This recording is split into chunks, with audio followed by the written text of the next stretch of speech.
Holy moly, look at that grafted monty. Woo!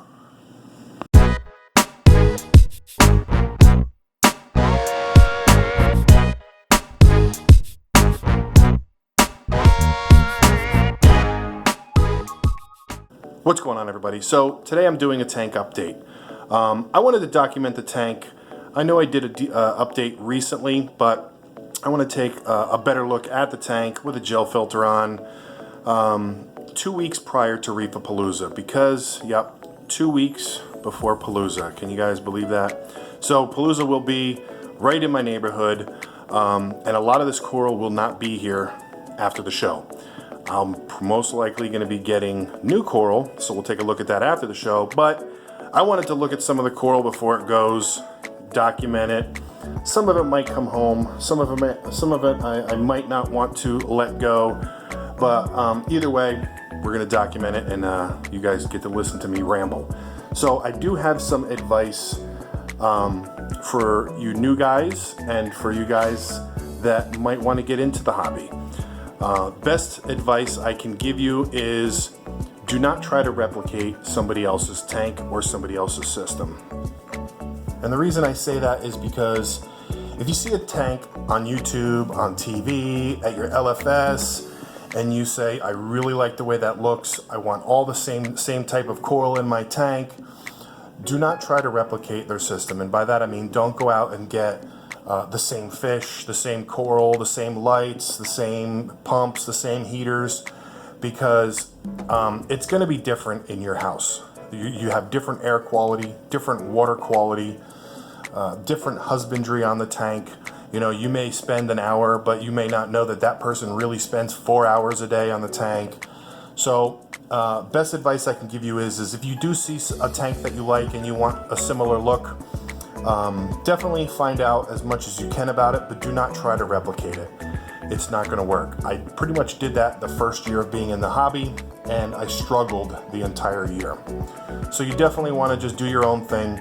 If you are going to get a reef tank, the coral will talk to you. They will show you that they're unhappy or that they are happy. So that's my best piece of advice. Now I do have some advice to give you that I was given when I first started that I wish I was not told about this advice. So somebody once told me when I first started in the hobby that if I want to grow any type of SPS, you know, acros or millis or anything like that, that I needed a high light, high flow tank. And mainly because of that reason, I never got any SPS coral in my tank. I really truly didn't like it a lot because it doesn't have a lot of movement. But the second part when they told me, it's not going to flow back and forth in the breeze like Euphilia, and you need a lot of light and a lot of flow. Well, I didn't want to go buy some crazy high-powered lights and some crazy high-powered power heads. Well, I think that's a myth. You don't need high light and high flow to grow SPS or, specifically acros or millis, because I have one power head in my tank, and I have maybe, where these corals are right now, maybe 150 par. I was told you need like 500 par. Well, these corals, as you can see, are growing just fine. These are the ones I got on Black Friday. They have encrusted to the rock. They're part of the system now, and I'm glad that I got them, because even though they don't move a lot, when they're happy and they have the polyp extension, they do move, and it's cool to see how they encrust and just, cover the rocks and fill in the voids and become part of the reef tank. So that's it for my rambling advice. Now I just want to take a look at the tank, take a look at each coral. Everything is doing very, very well. I'm very happy with the way everything is going. All the encrusting corals are encrusting, keeping their color, looking good. It is getting late in the day. There's about another maybe 40 minutes until the lights go out. So all the fish are starting to look for a spot to sleep. And a lot of the coral are starting to show their nighttime sweepers, looking for food. It's definitely a cool part of the night for me anyway, for my tank, because I do have quite a bit of coral like this Fascination Fabia here that put out these little sweepers, start looking for stuff to eat.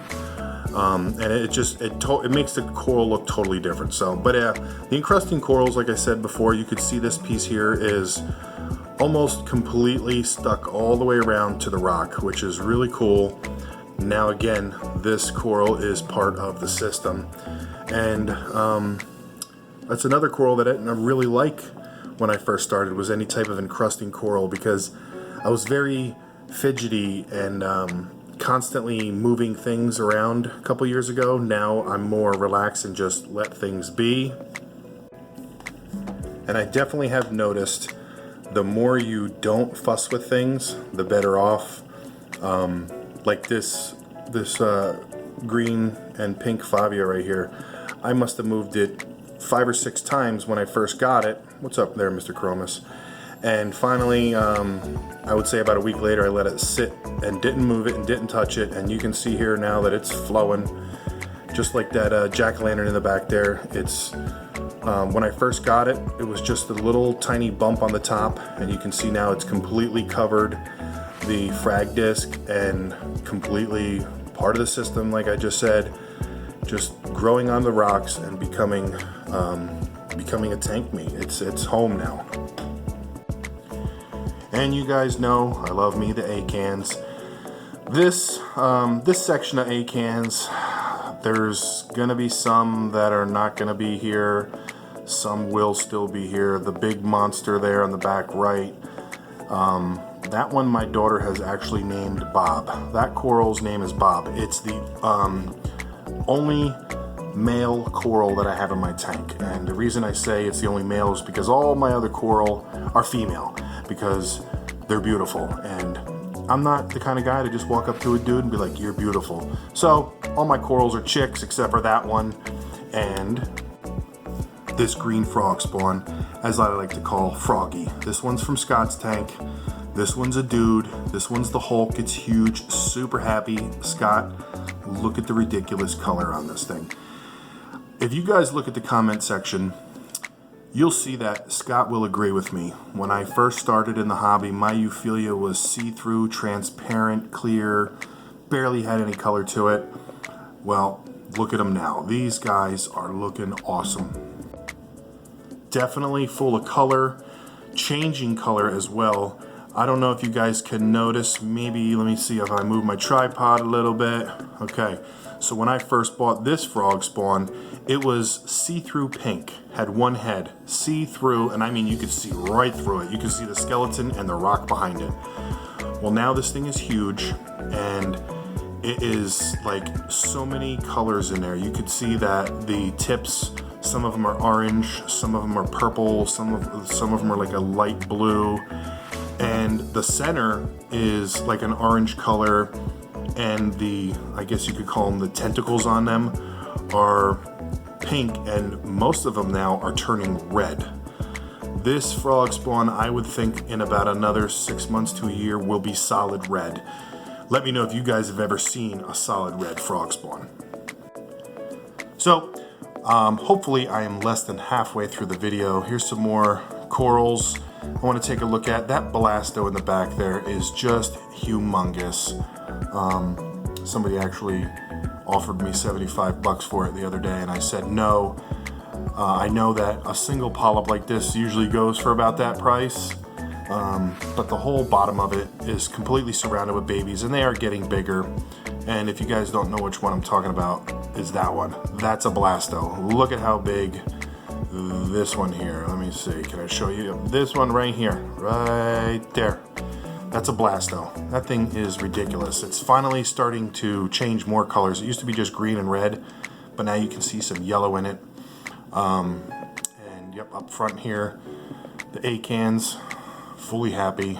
Look at this nice little Rasta frag that I got right there. That's a nice one. It's pretty cool. This one, usually Rastas have like yellow lashes. This one's got like yellow and blue intermittent lashes. Don't know if I want to get rid of that one either. I know Rastas are common, and they're starting to be a little bit more expensive, but this one here is just a really nice color. And then this is the pretty much the center right side of the tank. The that orange Leptocerus, I think it is. Yeah, Leptocerus. Still kicking strong. Like I've said before in the past, that was one of the very first corals I've ever gotten. And I will never get rid of that thing again. Even if I switch tanks and I do like acans only, that one will be in the tank. And that war coral right to the right of it, it's really, I've never had one before, and that thing is really starting to be one of my favorites, just the way it's growing out. If you guys don't like encrusting corals, like I did at first, I would definitely suggest getting some, because when they really start growing and taking off, they do make the tank look special. But just the way they just cover the rocks, it's pretty cool. It tells you that that's a creature and it's living. So, and then right behind that is the leather. Never had one before that big. This one is definitely growing fast, which I'm okay with. I know it was gonna do that. And I put it in that spot of the tank for a reason. It's kind of in the middle. I'll probably have to move it way down the road when it gets too tall, because it's gonna be blocking the return pump. But I'm okay with that, I'm cool with that. And then, you know, my two candy canes here, the neon green one and that like teal green one, which I just recently got, which I really love. I really love this one. Let me see here. It's showing up kind of, there we go, that's more of the color. There we go. Sorry about that. Sometimes the T5s just really make everything crazy bright, but that thing is just a cool color. I know they're common. I've never had one in my tank before, and I love it. I love the way those two sit. I might get one more of a different color and maybe put it like right here and have like a trio of candy cane colonies, but so that's pretty much it. You know, I'm at the like 12-minute mark. Maybe we will take a look at some of the polyp extension I have on some of these corals up here.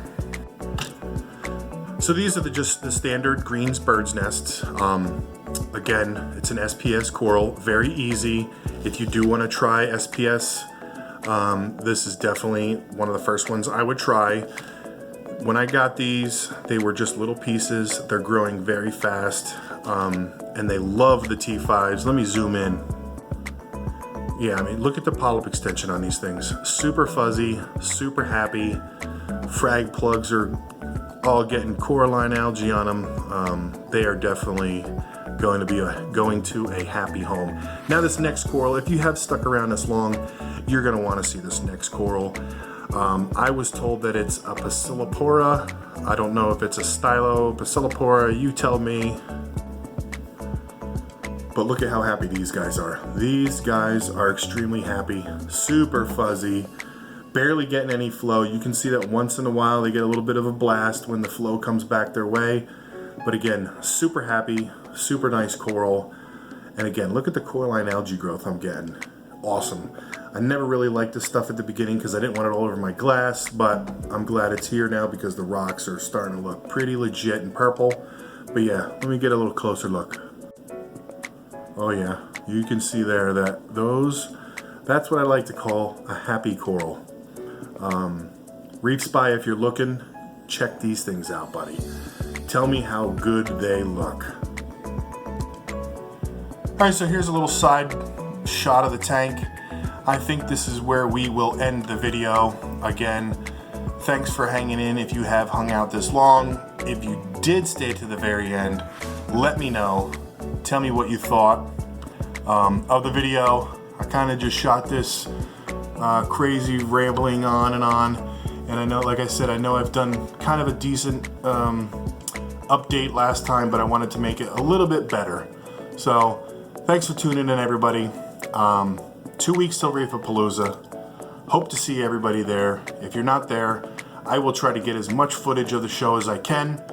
My plan is to take a picture of every single tank at the swap and put it on a video after the show. So again, thanks a lot, guys. Oh, wait. Look at this thing.